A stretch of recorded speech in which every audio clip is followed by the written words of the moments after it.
Alô? Bueno, bom dia, gente. Os bravos guerreiros que acordaram e chegaram às 10 horas da manhã aqui na PUC. Eu sou Leonardo Foleto e hoje eu vou falar um pouco sobre os 10 mitos sobre a cultura livre e o acesso aberto ao conhecimento. Um pouco a partir de uma experiência que eu tenho aí na área faz alguns anos. Antes de mais nada, se alguém quiser fazer alguma pergunta pelo Macadu, vocês sabem, quem não sabe é só fazer uma pergunta por lá. Depois, no final, a gente vai dar um espaço para perguntas.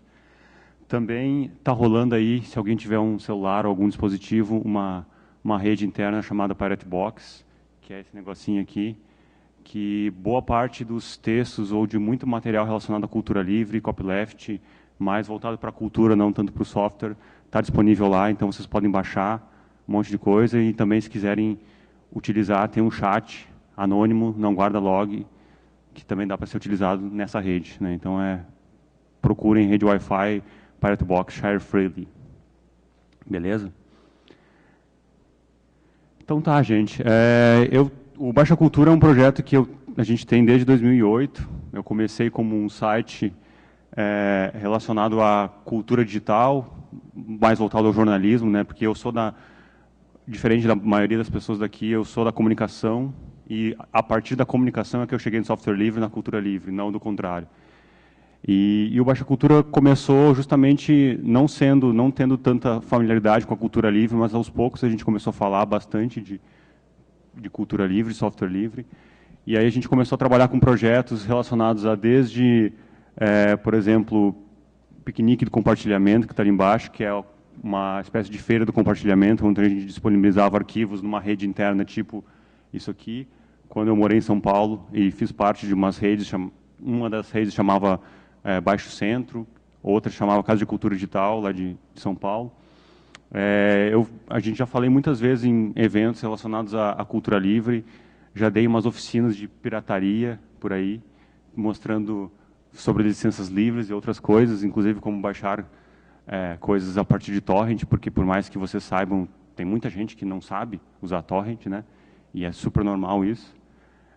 Bueno, e a partir daí a gente começou a trabalhar com projetos relacionados a cineclubes, voltados a filmes de cultura livre, sempre discutindo o direito autoral também. A gente faz 4 anos a gente começou um selo editorial para fazer com que esses conteúdos que estavam no site começassem também a ser veiculados de forma impressa, né? Então a gente lançou um livro que faz um diálogo entre tecnologia e o teatro, né? Depois a gente começou a lançar, a partir do ano passado, vários zines, né, que são aquelas publicações alternativas feitas em xerox, baixo custo, para falar desses conceitos e práticas da cultura livre, né? Então a gente tem 2 zines que falam, especialmente o segundo fala bastante de remix, de recriação na história da arte, porque, como eu vou falar um pouco para vocês, essa ideia da cultura livre, ela está muito... Antes de ser chamada de cultura livre, ela já existia há muito tempo, a partir das vanguardas artísticas do início do século XX, e também muito mais anterior a isso, né? Então, os zines que a gente fez são uma espécie de tentativa de um diálogo da cultura livre pré-software, pré-tecnologia, com a cultura livre de hoje, né? E também falam de práticas de reapropriação na recriação artística, especialmente na literatura. E também tem outras iniciativas que a gente está trabalhando com projetos e experiências, como, por exemplo, o Congresso de Gestão Cultural, que a gente está organizando a partir de uma rede de gestores culturais da América Latina. Especialmente, a ideia é fazer um congresso para discutir gestão cultural na cultura livre, um congresso totalmente online, onde as pessoas vão publicar as suas ponências num site, a gente vai discutir por videoconferência, através das redes sociais. As palestras que vão ser todas a partir da internet, não vai ter nenhum lugar físico, espaço físico, vai ser totalmente online. A gente acabou de fechar a chamada das inscrições, né?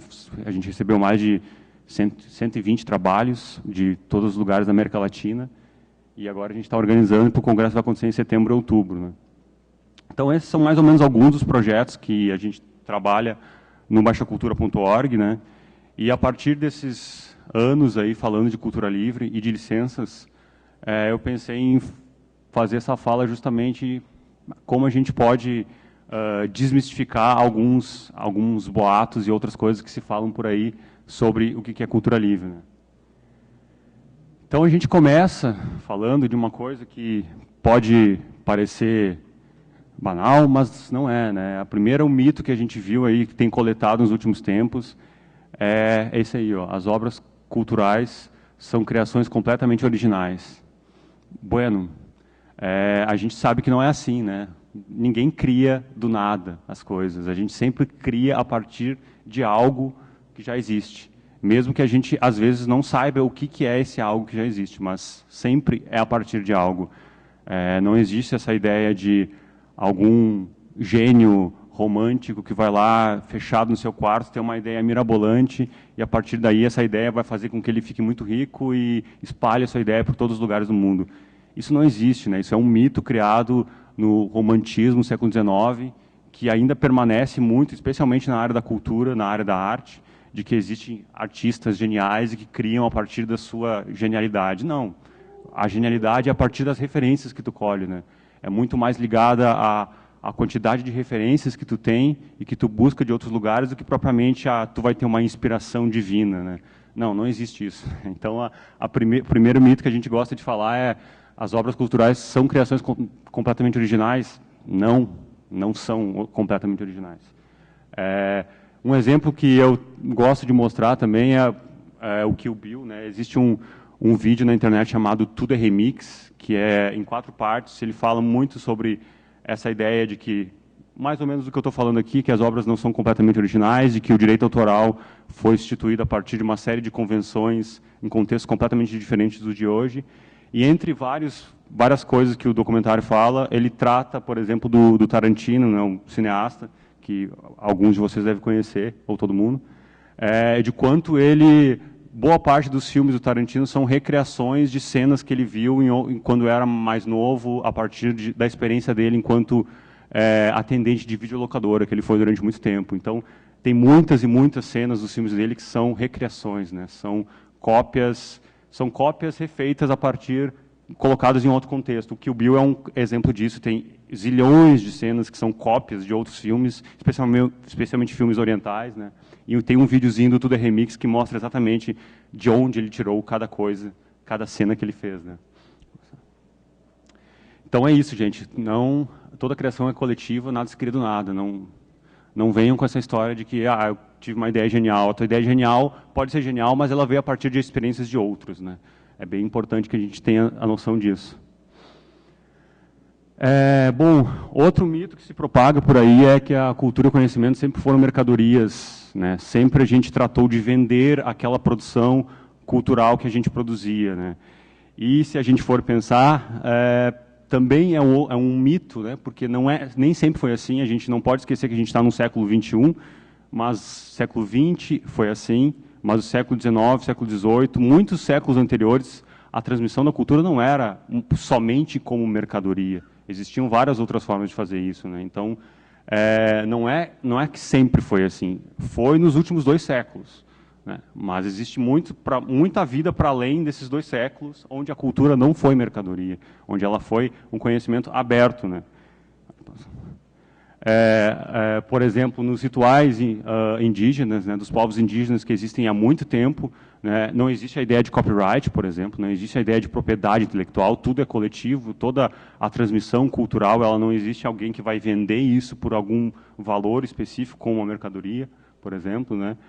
O que mudou muita coisa foi que, a partir da invenção da imprensa, lá, a partir do contexto do Gutenberg, lá em 1400 e lá vai pedrada, começou a se criar os mecanismos para se mercantilizar alguns produtos já produzidos, né? Então, começaram-se, especialmente naquela época, a partir de livros, né? Começaram a se botar valores em livros e todo aquele conhecimento que era oral, que era transmitido sem uma ideia de que isso é meu, ele começou a ser materializado em alguns suportes, naquela época o livro, né? A partir do Gutenberg. Então, a partir daí, a gente começa a falar no início de mercadoria dentro de uma área cultural, né? porque até então não era assim. As histórias na Idade Média, por exemplo, eram todas passadas de boca a boca e não existia alguém que era autor daquilo ali. As histórias pertenciam a determinados povos que repassavam, passavam, e alguém chegava e, agora vamos compilar isso. Mas eu, enquanto compilador, não era justamente um autor que tinha o dono, o poder sobre aquela obra. Não, eu era apenas alguma pessoa que estava compilando essas histórias em diversos lugares, né? Isso foi feito a partir daí. Então, na verdade, hoje em dia, né, como todos vocês sabem, mudou-se completamente, né, o contexto de produção cultural, de circulação de produto, né? Então, se naquela época, para mim, produzir um livro era um trabalho gigantesco, eu tenho que, além de escrever o negócio, tinha que pegar uma máquina de impressão para produzir, tinha que colocar uma circulação para outras pessoas circularem para ter acesso à minha obra. Hoje eu tenho com uma máquina só, que é o computador, todos esses processos, né? A produção, a edição e a circulação e o consumo desse produto. Tudo está somente numa máquina. E pode parecer cotidiano para nós, mas isso é uma mudança na história da humanidade muito grande, né? Muito considerável, assim. Por isso que a gente fala que a internet, as mudanças que a internet traz hoje, elas são muito maiores, às vezes, que é propriamente a ideia do Gutenberg, né? Então, quando eu mostro aqui, a gente fala de rede, a rede ela extrapola a ideia de propriedade intelectual, justamente ao considerar que tudo é dado e tudo é cópia, né? Você sabe que a internet funciona a partir de cópia. Cópia, cópia, cópia. Bit, tudo é 0 e 1, tudo é dado, então tudo pode ser copiado, remixado, transformado para diversas coisas, né? Então, o cenário que está hoje é completamente diferente do que foi inventado, essa ideia de cultura como mercadoria. E a gente tem que repensar isso a partir desses tópicos, né? Então, gente, a cultura e o conhecimento são bem comuns, né? Quem é que pode dizer que é dono de um conhecimento? Eu sou dono de determinado conhecimento que eu tenho. O conhecimento é coletivo, né? Tu só está com ele naquele momento, mas ele é da humanidade. Você não é dono de alguma coisa, né? O conhecimento ele é um bem comum, de alguma forma. Pode passar.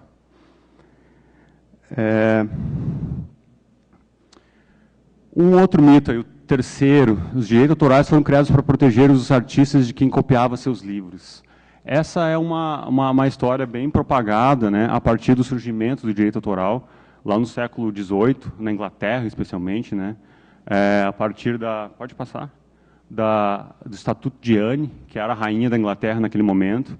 Então, naquele momento foi concedido, o direito autoral foi criado como uma concessão para algumas pessoas produzirem livros, não todo mundo, né. Então, foi criado que uma concessão para quem detinha, de alguma forma, as máquinas de impressão pudesse imprimir determinado livro e tivesse esses direitos até por 14 anos. Né? Depois de 14 anos, eles poderiam ser renovados ou então eles expiravam. Né? Então, a ideia do domínio público, por exemplo, nessa época, eram 14 anos, né? Não eram 70 anos após a morte do autor que a gente tem hoje. Né? Eram 14 anos e ainda podendo ser renovável. Porque justamente foi a ideia do direito autoral não foi criada para proteger, ela até tinha uma ideia de proteger os artistas, mas de alguma forma ela foi um monopólio concedido a editores, a quem detinha os meios de produção para que a obra circulasse. Ela foi até pensada para ser protegida para proteger de alguma forma os artistas, mas não das pessoas que copiavam, e sim também da sanha incessante dos editores que queriam lucrar a partir de determinada obra, né? Então, é uma diferença que é importante a gente notar, inclusive, para hoje. Assim, a ideia não é para proteger das pessoas que copiam, né? Era para proteger da sanha do mercado que queria produzir queria fazer com que circulasse de forma para qualquer um e explorando os autores, né? E pode passar? E, na verdade, não, né? Como mais um outro mito aí, que, na verdade, foram criados para proteger os artistas dos editores, né? E não dos copiadores, e controlar e restringir a distribuição de obras, né? Porque, naquela época, no Estatuto de Anne, lá em 1710, existiam determinadas obras, né? Que eram proibidas pela rainha e tal, porque eram obras apócrifas que falavam mal de alguma forma, e a rainha instituiu uma espécie de censura, assim. Então, eles queriam controlar. Como controlar? Concedendo um monopólio para quem vai imprimir esses livros. Naquela época, estamos falando de objetos livros. Então, assim foi criado o direito autoral, né? Assim foi criada a ideia do copyright, né? Do direito da cópia, né? Os direitos patrimoniais, né, no caso, né, que são...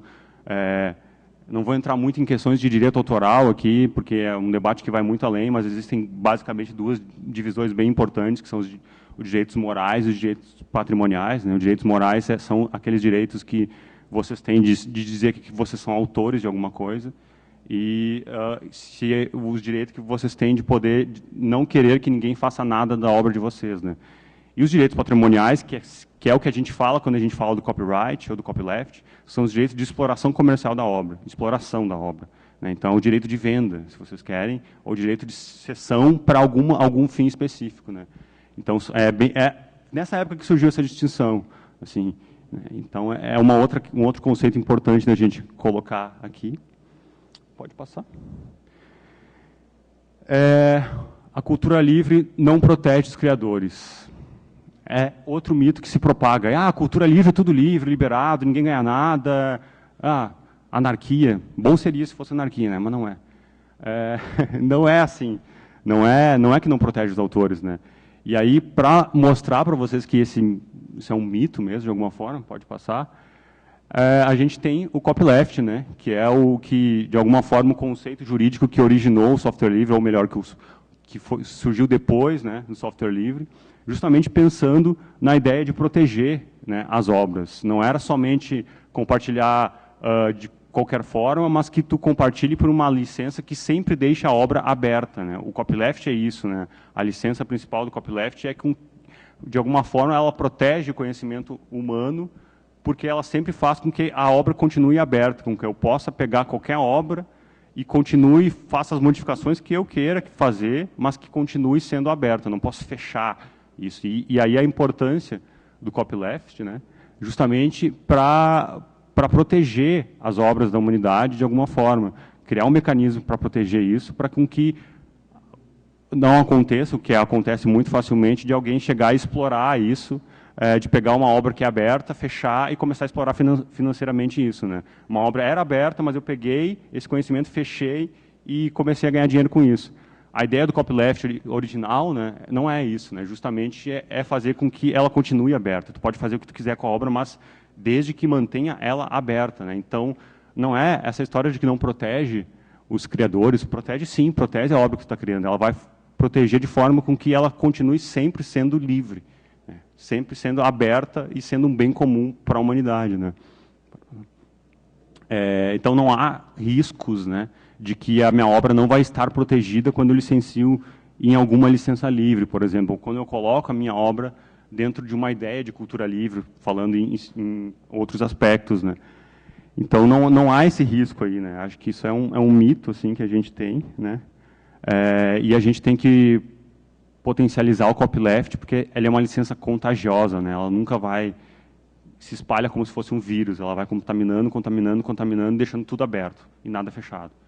Por isso que a gente, de alguma forma, defende, por isso que existe um fórum para falar sobre software livre, né, e tudo mais. Vamos para quinto mito aqui, cultura livre promove a cópia, isso é promover a pirataria. Gente, promover a pirataria não é isso. Promover a cópia não é promover pirataria, né? São coisas bem diferentes aí. Pode passar? E vocês sabem da diferença, né?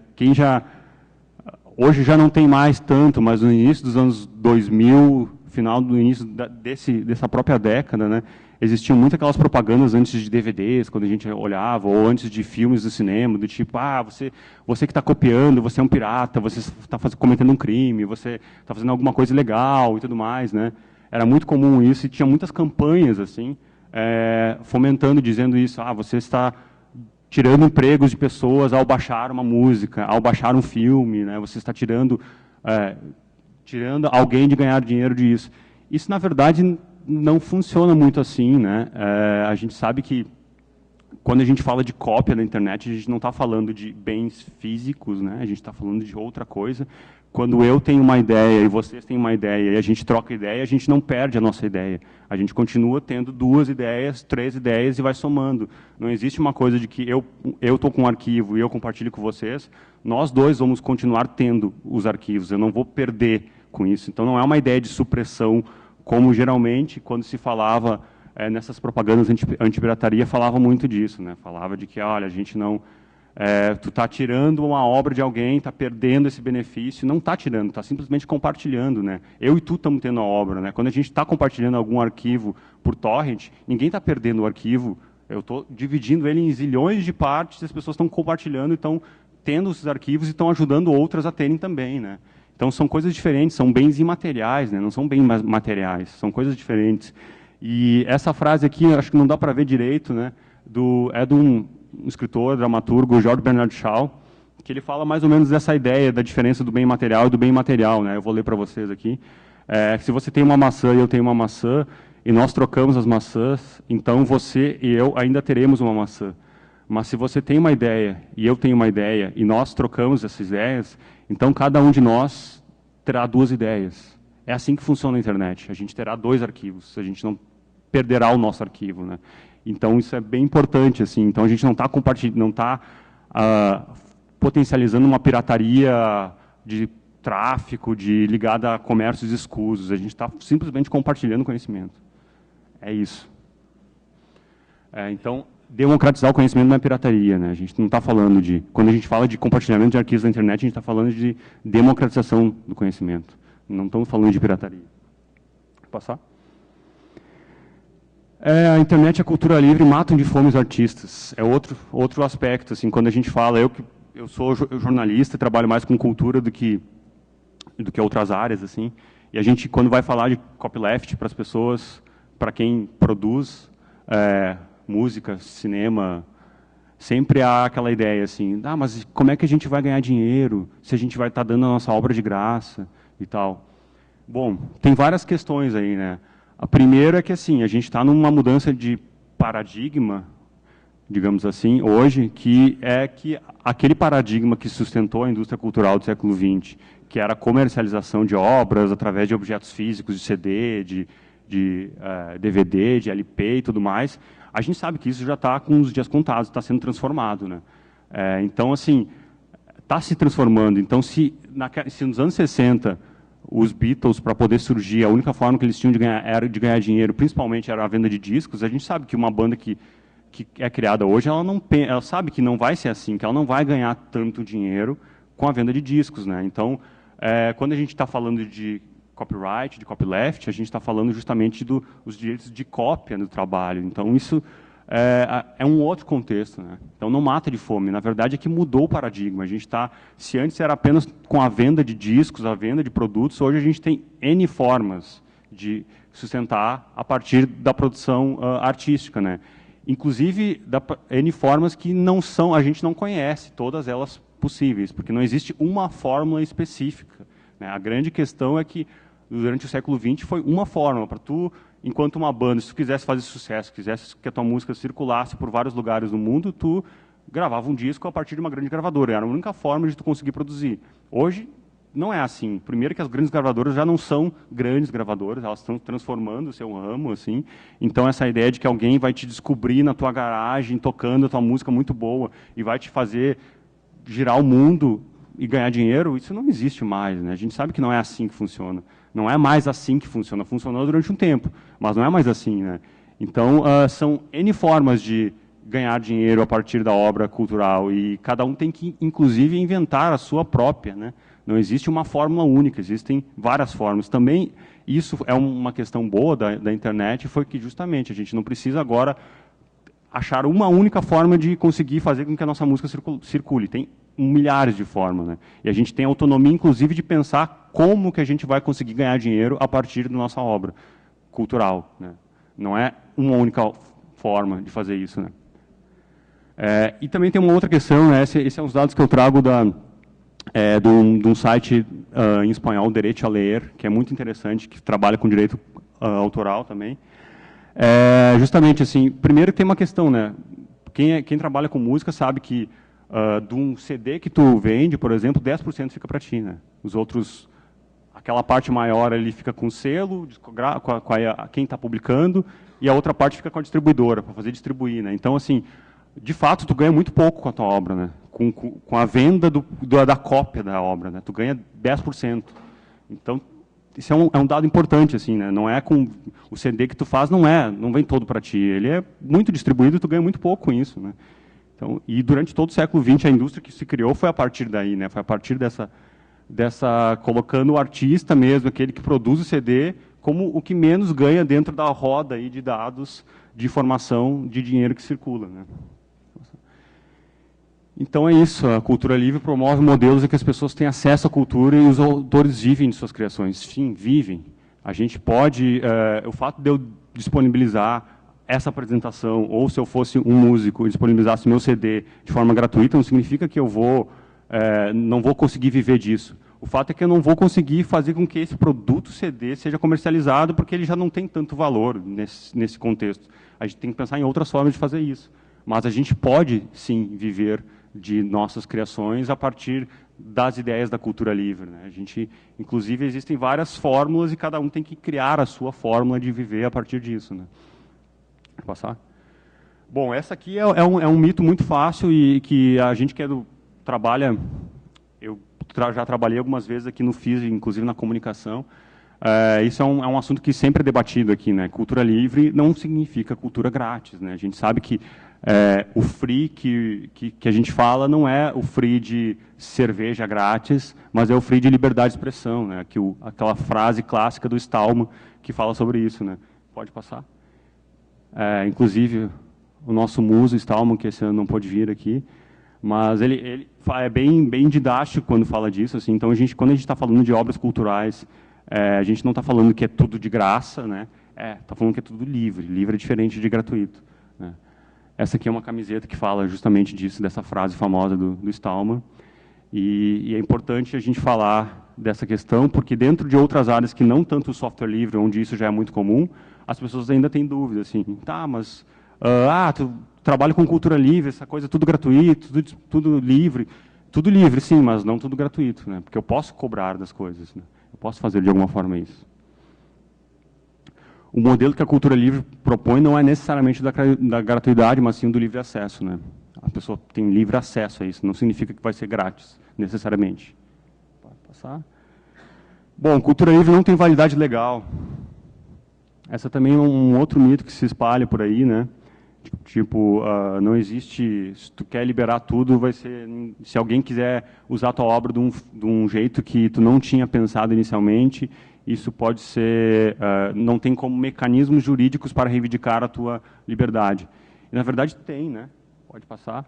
E a gente sabe que, por exemplo, mas para citar as licenças do Creative Commons, que são as licenças mais populares dentro do mundo da cultura livre, mas existem outras licenças, né? Existem muita gente que faz isso a partir de outras licenças, como, por exemplo, a licença Art Libre, que é uma licença muito parecida com o Creative Commons, mas que tem algumas liberdades a mais, assim, né?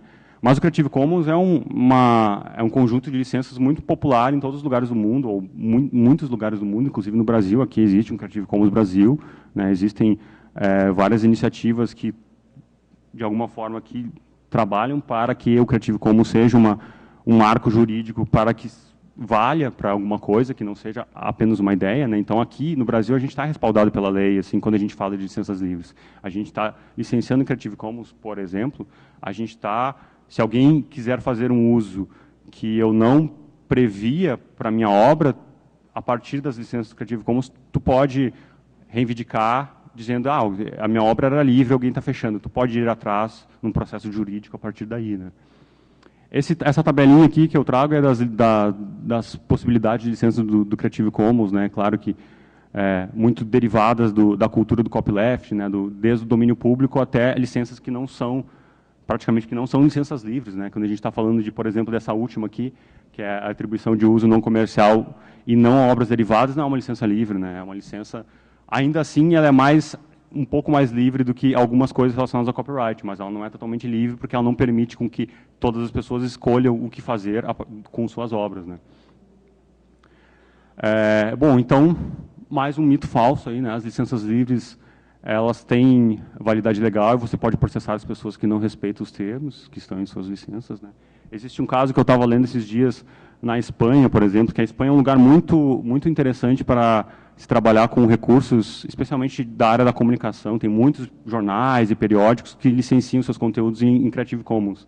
E lá teve um caso de um cara que disponibilizou um vídeo em Creative Commons no Vimeo, e esse vídeo foi muito reapropriado por diversas emissoras de TV comerciais, né? E aí o cara ficou brabo com isso, né? Porque não era a ideia. Quando ele disponibilizou o vídeo, ele processou, né, algumas dessas emissoras que utilizaram a obra dele para fins comerciais, porque quando a gente está falando de uma emissora, é uma concessão, né? É uma concessão que é para ser pública, mas que tem fins comerciais também, e o cara pode não querer que sua obra seja publicada dessa forma. E aí ele ganhou o caso, assim, ganhou contra 2 emissoras de TV na Espanha. Então, é um exemplo de como as licenças livres, de fato, elas têm uma base jurídica que pode ser utilizada para nós, para defender os nossos direitos, de alguma forma.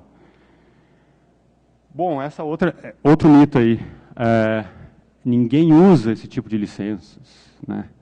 Isso aí é coisa de vocês que tem alguma relação com software livre, com tecnologia livre, ou sei lá o quê, né, que falam, ninguém usa.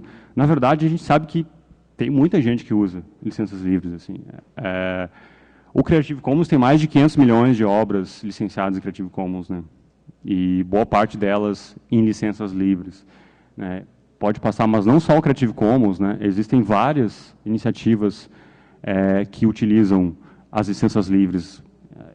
Para citar exemplos clássicos, assim, né? Por exemplo, a Casa Branca, o conteúdo da Casa Branca é licenciado a partir de uma licença do Creative Commons de domínio público, aquela que tu pode fazer o que tu quiser com a obra, né? E o Banco Mundial, por mais louco que seja, ele também tem muitos dos conteúdos dele licenciados em Creative Commons, né? Eu falei da Espanha, né? Aquele lá de cima é o El Diario.es, é um dos principais periódicos espanhóis jornalísticos, né? E ele usa a licença Creative Commons e, inclusive, a CC BY SA, o copyleft original, né? Infelizmente, no Brasil, a gente não tem tantos veículos que utilizam licença Creative Commons, né? Mas alguns veículos, como o Outras Palavras, um site que utiliza, a revista Fórum, que são bastante conhecidos na internet, utilizam as licenças Creative Commons, mas todos os nossos grandes jornais, Folha, Zero Hora, Estadão, todos esses jornais tradicionais não utilizam essas licenças e são, claro, contra isso, né? Mas existem vários lugares onde que isso é utilizado, assim. Essa aqui do lado eu trouxe aqui. Isso aqui é uma cartinha feita pelo Hermeto Pascoal. Vocês conhecem o Hermeto Pascoal? É um dos maiores músicos da história do Brasil. É um cara faz música com qualquer coisa, com um copo d'água, especialmente com piano, mas com várias coisas. E ele gravou uma série de discos aí, está desde o final dos anos 60 na ativa, no cenário brasileiro e internacional. E ele gosta de desenhar, ele gosta de fazer cartinhas, né? Essa aqui é uma cartinha que ele fez em 2009, liberando todas as obras, todos os discos dele, para que as pessoas possam fazer uso dessa música e fazer o que quiser com elas, né? Ele não fez isso a partir de um mecanismo, digamos assim, como o Creative Commons, mas ele fez a partir de uma cartinha, o que simbolicamente também é muito interessante, assim. E essa cartinha circulou por vários lugares, né? Ele diz justamente que todas as gravações em CD de todas as minhas músicas que constam na discografia do site dele estão liberadas, né? Ele declara, desenha ali e tal. E também é uma forma de... O Hermeto é um cara muito aberto, né? Ele sempre trabalhou com uma ideia de música livre, no sentido, não de licenças, mas no sentido de qualquer coisa pode ser música, né? Qualquer coisa pode ser música. E então ele sempre foi afeito a essas ideias da cultura livre, antes mesmo do termo cultura livre surgir, né? Então é uma forma que ele criou de deixar, eu não quero que gravadoras fiquem no meio atrapalhando o processo de fazer com que as pessoas escutem a minha música, né? Eu quero liberar isso, né? Eu quero liberar de alguma forma os intermediários, eu quero ter autonomia, principalmente sobre a obra que eu faço, né? E esse é um dos principais reivindicações, digamos assim, quando a gente fala de cultura livre, né? Quando eu escolho as licenças que eu quero, de que forma eu quero licenciar minha obra, eu estou justamente falando, eu quero ter a autonomia de poder dizer, inclusive, o que as pessoas podem fazer com a minha obra, né? Porque quando eu estou usando uma licença copyright, por exemplo, eu não tenho isso, né? Ela já vai tudo fechado e eu não tenho nenhuma escolha, ela vai direto fechado. Quando eu estou falando de licenças abertas, de uma cultura livre, eu estou falando, bom, eu quero que alguém possa usar de determinado jeito e desde que mantenha livre também. Então, a gente está falando, como muitas coisas que a gente fala de software, de autonomia, né? De pegar e ter o controle sobre a nossa própria vida, sobre a nossa produção cultural, no caso específico, né?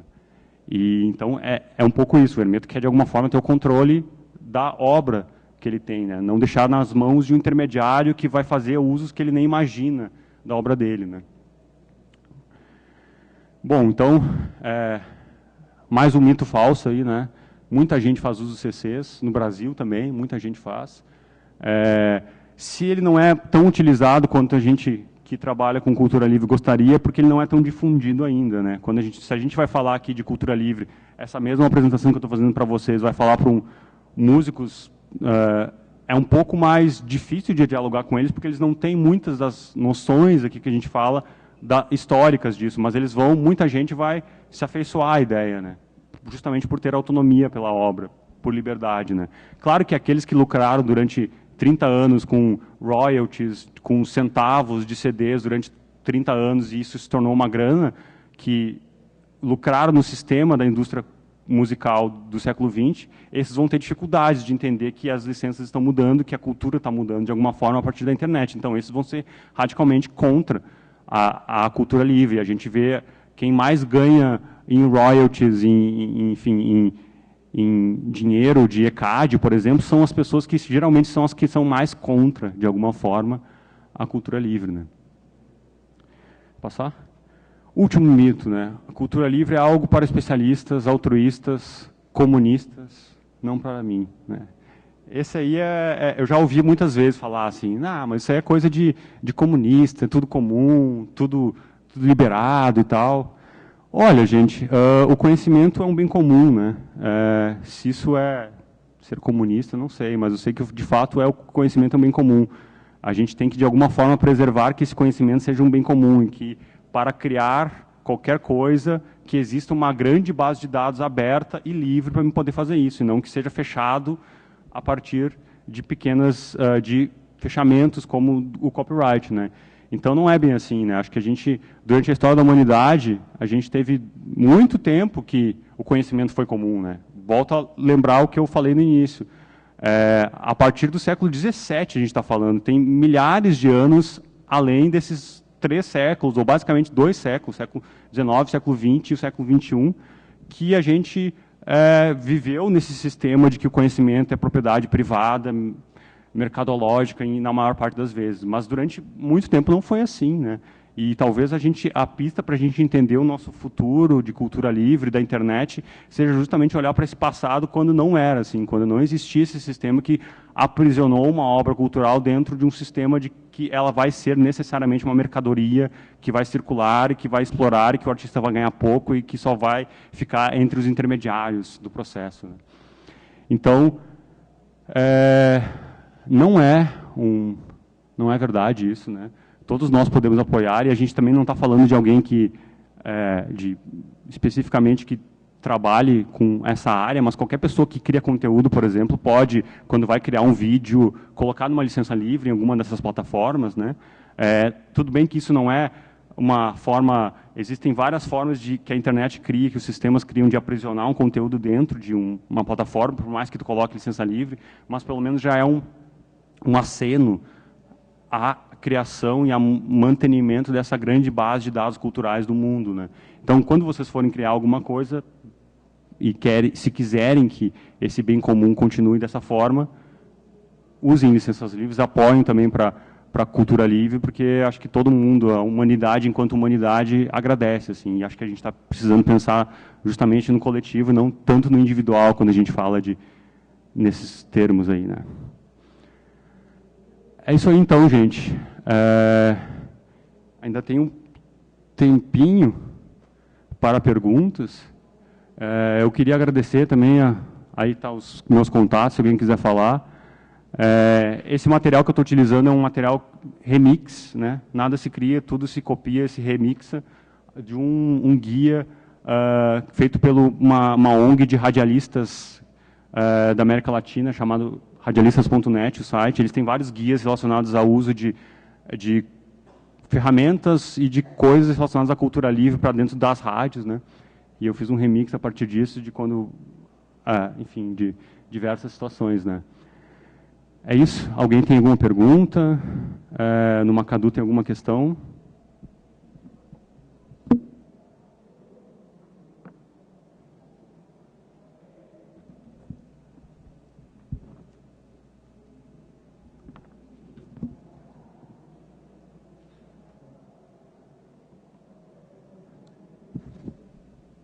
Isso aí, então.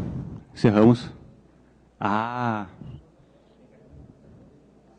Tem pergunta, Macadu? Alguém lê aí para mim? Tá.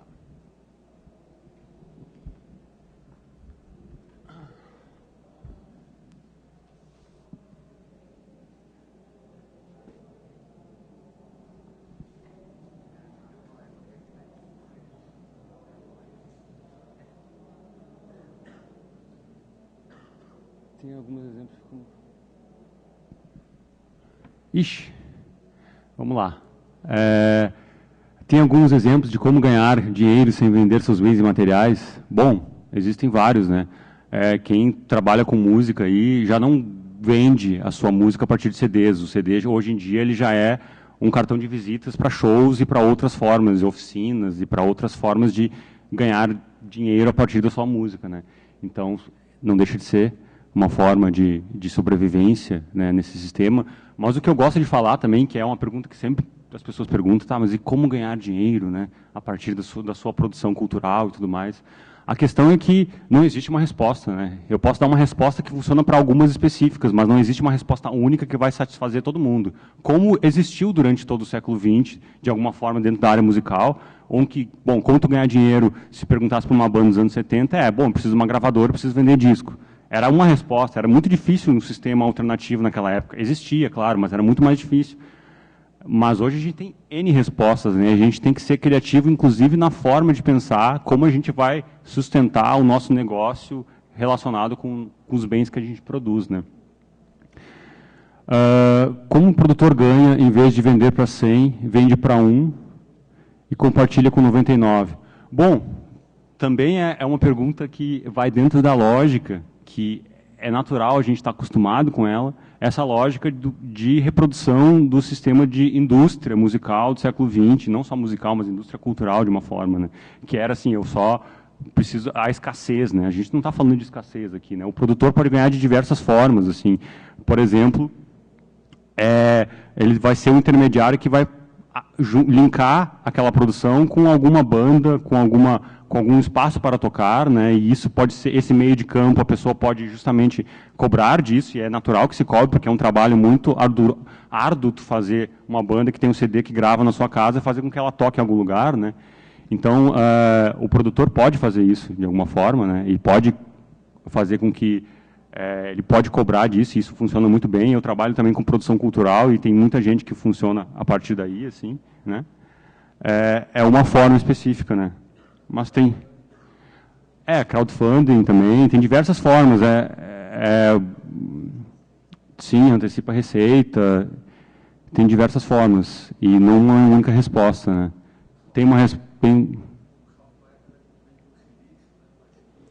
Sim, serviços também, o serviço de cobrar por serviços, não cobrar pelo produto específico, né? Cobrar por uma assistência, né? Da pessoa sempre vai estar à disposição para ajudar. No caso do software, funciona muito bem, assim, né? Levantou a mão lá.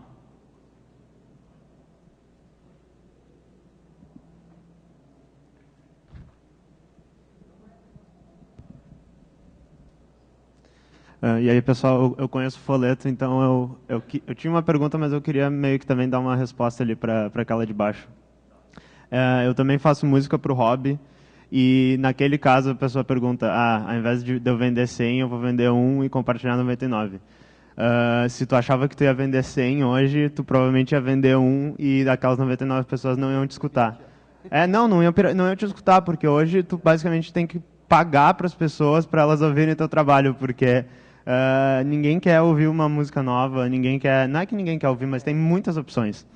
Então, às vezes, para os artistas, tudo isso que o Folleto falou, essas maneiras aí, tu precisa basicamente liberar os teus trabalhos de alguma maneira que tenha um acesso livre, pelo menos, não necessariamente a licença, mas um acesso livre. E daí as pessoas vão te pagar para que tu continue sendo um artista. Assim, a pessoa basicamente tem que gostar do teu trabalho e vai pagar pelo potencial de que tu produza algo novo, que tu esteja fazendo apresentações criativas. Isso é uma coisa que algumas bandas já falam, isso que na realidade ser músico é um trabalho que tu acorda todo dia, tu tem que ser músico, ou ser um artista, tu acorda todo dia, tu tem que ser um artista. Não existe mais esse sonho, que na realidade eu acho que nunca existiu, de que eu vou fazer um trabalho que vai me sustentar por alguns anos, ou sei lá, 2 anos, 10 anos, ou que vai me sustentar para a vida inteira. Isso não, essa possibilidade talvez tenha existido, mas hoje é bem mais rara, para não dizer que não existe. Então... exatamente, né? Eu acho que essa mudança de paradigma um pouco, né, que o Lucas também responde, assim, né? Claro que isso vai mudar, vai mudando, está sendo modificado aos poucos, mas ainda tem muita gente que acha que vai ganhar dinheiro vendendo CD, ou que acha que vai ganhar dinheiro com música na novela da Globo, por exemplo. Isso não acontece, assim, especialmente com a cessão de direitos patrimoniais de cópia, por exemplo. Isso não é um dinheiro que vai te sustentar, né? Então a gente tem que pensar em outras maneiras, assim, né? E não é, quando a gente fala de cultura livre, a gente não fala novamente de tudo gratuito. Tu pode cobrar e tu deve cobrar em alguns momentos, se tu tiver afim, tu pode fazer o que tu quiser. Mas é que o paradigma mudou, assim, tu tem que pensar de que forma vai fazer, que não seja a partir da venda da cópia da tua música, do teu filme ou do teu produto. E nos próximos anos e próximas décadas a gente vai ver modelos surgindo para buscar uma viabilidade que não seja, né, essa única da venda da cópia, né. No caso, para falar um pouco, eu acho que já está acabando meu tempo aqui, por exemplo, há uns 5 anos atrás, assim, uns 6 anos atrás, mais ou menos no início do Baixa Cultura, quando a gente começou a falar, eu ouvia muito esse papo de tipo, o streaming vai matar o download e tal, né? As pessoas não vão mais baixar música, elas só vão assistir por streaming e tudo mais. Naquela época, para mim e para muita gente, era um papo meio ilusório, assim, né? Do tipo, jura que eu vou deixar de ter zilhões de gigas de música no meu computador para ir no YouTube assistir alguma coisa que não é aquilo que eu quero escutar, por exemplo, né? Mas hoje em dia você sabe que isso é uma realidade, né? Muita gente escuta somente música a partir do YouTube, vê séries e filmes somente a partir de Netflix ou outros sistemas, né? E isso é um exemplo de como a indústria musical conseguiu se reconfigurar de alguma forma. E não sei se isso é bom ou ruim, mas de fato é que ela conseguiu fazer com que, se antes o CD, a venda do produto físico era a principal forma de viabilizar, hoje em dia já existem outras formas. E o streaming, que naquela época era considerado uma coisa muito que não dava dinheiro, hoje é a principal via de sustentação de muitos novos serviços, né? E o Netflix é um exemplo de que já está produzindo séries e sendo um novo grande conglomerado de produção cultural, que é um problema também, né? Porque está concentrando de alguma forma a produção, né? Uma nova reconfiguração, mas no fundo a gente vai ver tem os mesmos interesses de favorecer alguns mais do que outros não, né? Então democratiza até por ali o acesso ao conhecimento, né? Mas é um exemplo de como que a indústria está se configurando e como as pessoas estão criando formas, né? A explosão do crowdfunding, especialmente para financiamento prévio de discos, por exemplo, é um exemplo clássico que o Kupak aqui na frente falou, né? As pessoas hoje em dia, especialmente quanta música alternativa e que não teria espaço em gravadoras, a gente está tendo acesso hoje a partir de pessoas que colocam os seus discos em plataformas de crowdfunding, conseguem fazer a venda desses discos, né? A partir venda inicial, a partir disso, ou pelo menos fazer com que essa venda é muito mais, cria uma relação entre as pessoas, né? Então a gente, quando vai apoiar um artista no crowdfunding, a gente não está só comprando alguma coisa, né? A maior parte das vezes a gente está porque a gente quer fazer parte, a gente quer chegar perto, né, disso. É um outro exemplo, né, de como está se reconfigurando. Nos próximos 10 anos isso vai acontecer muito, assim, né? A gente vai, talvez daqui a 10 anos, se eu der essa mesma palestra aqui, fazer essa mesma fala, vai ser outra coisa, assim, a gente vai falar de que vender CD era uma coisa de um passado já mais distante do que é hoje, né? Eu queria fazer mais uma provocação do que uma pergunta mesmo, porque assim, acho que ninguém tem até uma resposta. Eu estava conversando com um amigo meu, o Miguel Pritolu, que acho que tu conhece até, não sei. E ele me veio com uma ideia interessante, assim, que, pensando hipoteticamente, assim, digamos que aconteça um colapso social, econômico, enfim, que role um colapso tecnológico. A nossa evolução enquanto humanidade, ela está guardada as 7 chaves dentro das empresas, né? Então, até nessa questão da produção de cultura, a gente está chegando numa conclusão aqui de que a gente vive num momento de reconfiguração, de que exige-se uma reconfiguração, porque assim não vai ficar, não tem como ficar. E ele, quando veio com esse pensamento, eu fiquei pensando que realmente nós, como humanidade, estamos caminhando e desenvolvendo tecnologicamente muito bem. Nosso desempenho enquanto inovação tecnológica está sendo muito bom, só que é muito frágil. A gente talvez o nosso sistema de conhecimento seja mais frágil do que era antes até. Não sei, isso é uma coisa a se pensar.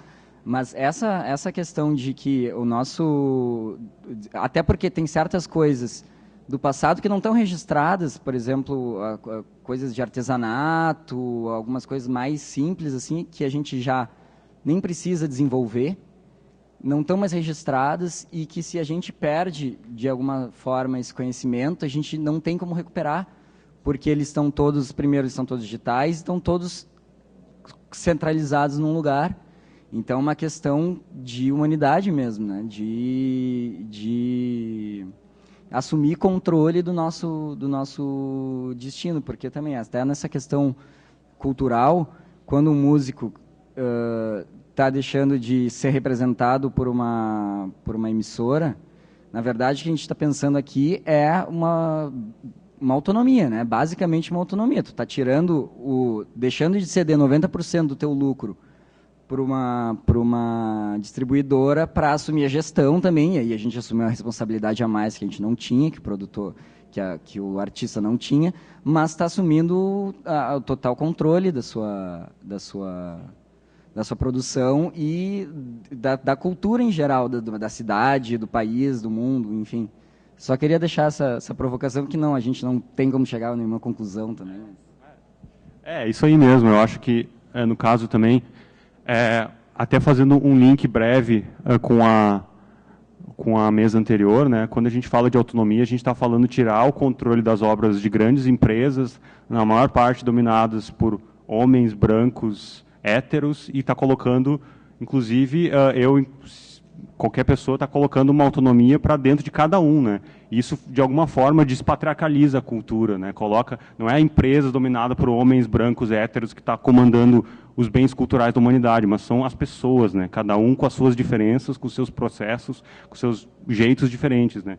Então, quando a gente fala de cultura livre, a gente também, de alguma forma, fala de um movimento de criar autonomia e tirar um pouco essa carga gigante que tem de empresas, de poder assumir o controle do bem cultural da humanidade, dessa base de dados específica, né?